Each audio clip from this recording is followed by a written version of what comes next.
They say that marriage is the finish line of a great romance, but I learned the hard way that saying I do is actually just the sound of the starting gun. If you stop running, you don't just lose the race, you lose the person standing next to you.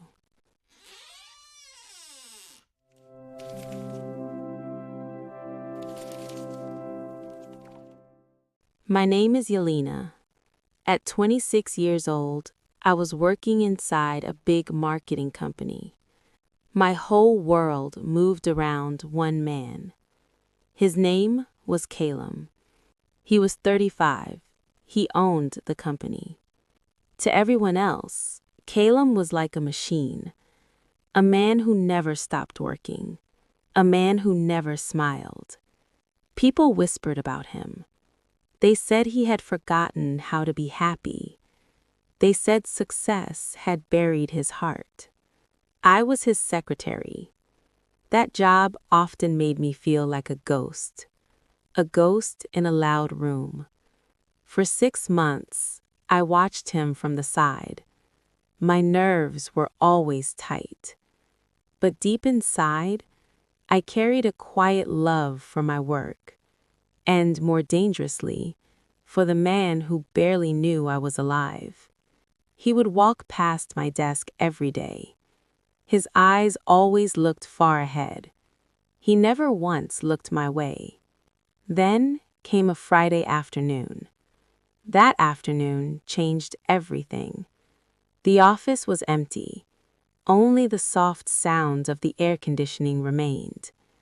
My screen glowed as I finished the final report. Calum came out of his office, but he did not walk past me. He stopped. He looked at me. He truly looked at me. And he whispered something simple. Yelena, thank you. In that quiet moment, my heart beat so hard, it felt like a trapped bird inside my chest. That night, I could not sleep. I told myself it was foolish. He was a giant of business. I was the girl who organized his calendar. But the heart is a stubborn thing. Mine refused to listen to reason. In the weeks that followed, something changed. The cold wall between us started to crack. Calum began asking about my life outside those glass walls. He remembered how I liked my coffee. He gave me small, rare smiles. Those smiles felt like sunlight breaking through a winter sky. I saw the loneliness hidden inside his tired eyes at night, and it pulled me closer. I understood then. I was not just attracted to him. I was deeply, completely in love with him. But that new hope was destroyed on a cold Monday morning. I walked into Calum's office. There stood a woman. She looked like she had stepped off a runway in Paris. She was beautiful. Her long black hair fell like silk. Her red dress filled the room with power. She stood very close to him. Her voice was soft and low. She told him how much she had missed him. Her name was Seraphine. She was the ghost of his past. When Calum introduced us, Seraphine looked at me with cold eyes. Her voice dripped with pride. She called me just the secretary. The days after that were slow pain. Seraphine became a regular at the office. She took Calum away for long lunches. He missed our meetings because of her. He stayed silent when she treated me like furniture. Then came the moment that broke me. I heard them talking inside his office. Seraphine begged him for another chance. She said they were perfect together. Calum answered with a quiet, "Maybe you're right." The world tilted beneath my feet. I ran out of the building. Tears blurred my eyes all the way home. I decided I could not stay. I prepared my resignation. But when Monday came, Caleb looked like a man broken by his own choices. That evening, after everyone had left, he finally spoke to me. He said Seraphine wanted to come back to him, but then he told me a hard truth. She did not love him. She loved the empire he had built. She loved the status he gave her. She had never truly seen the man behind the desk. Then he turned toward me. He said I was the one who saw him. I knew his moods. I cared for his heart. He admitted he had deep, terrifying feelings for me, but he feared the power difference. A boss and his worker. It was dangerous. To protect what we could become, Caleb made a bold decision. He moved me to another department. He gave me a big promotion, better pay. He wanted us to stand on equal ground before we moved toward love.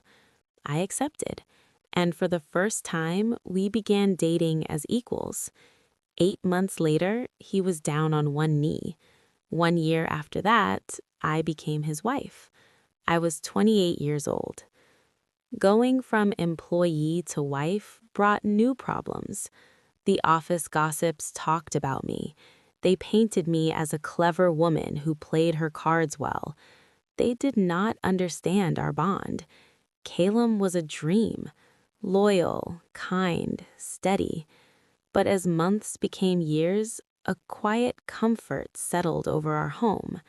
I worked hard, I managed the house, and slowly I stopped taking care of how I looked. I traded silk for oversized sweaters. I stopped reaching for my makeup. Caleb never complained. He was always a gentleman. He never compared me to the beautiful women he met at work. Then someone new arrived. A new secretary named Leora. She was young, she was bright. She had a powerful energy around her. I noticed Caleb seemed lighter at the office. His smiles came easier. At home, he was still a loving husband, but a seed of fear grew inside my mind. One afternoon, I visited the office without warning. I saw Leora leaning over his desk. It was not their conversation that stopped my heart. It was her shoes. They were tall, shiny, and styled exactly like the ones Seraphine used to wear. In the painful flash, I understood. Caleb was a man of honor. He was not unfaithful, but he was still a man. He responded to beauty, to effort, to a language I had stopped speaking. I felt invisible in my own marriage. In a moment of desperation, I did something I never imagined. I called Seraphine. She surprised me. She agreed to meet. Over coffee, I opened my heart. I told her my fears about Leora. I told her about my fading spark. Seraphine, once my rival, became something I never expected, a mentor. She did not laugh at me. Instead, she gave me a hard truth. She explained that a man loves his wife for her soul, but he also needs to desire her. She said marriage is not the finish line of love. It is the arena where the real fight begins. She told me a woman must take care of herself, not just for her husband, but as proof of her own worth. For the next 3 months, I changed. Seraphine guided me. She taught me the art of how to present myself. She showed me how the right clothes can shift your energy from the inside. I rebuilt my wardrobe. I rebuilt my routine. I stopped wearing dull, shapeless clothes at home. I chose elegant dresses instead. Dresses that made me feel powerful, feminine, alive. I did not do this to compete with Leora. I did it to bring back the woman Calum had fallen in love with. The change in Calum was instant. He started leaving work early. He was pulled back to a home that felt alive again. He would watch me as I moved through the kitchen. His eyes followed me with a warmth I had not seen in years. One Saturday morning, I stood beside the coffee maker. I wore a silk gown. He walked in. He stopped. He just stared. He told me he had forgotten how beautiful I was. He told me how lucky he felt.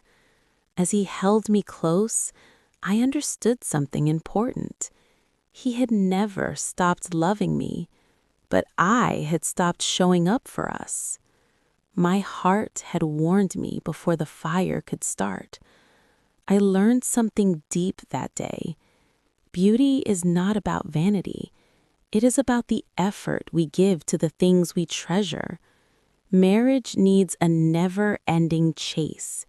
You cannot stop trying just because you have the ring. To keep a fire burning, you must keep feeding it. I made a promise to myself that day. I would never be invisible again. The most captivating woman in my husband's world would always be the one waiting for him at home. Thanks for listening to my story. If you liked it, hit that subscribe button, drop a comment, and tell me where you're listening from.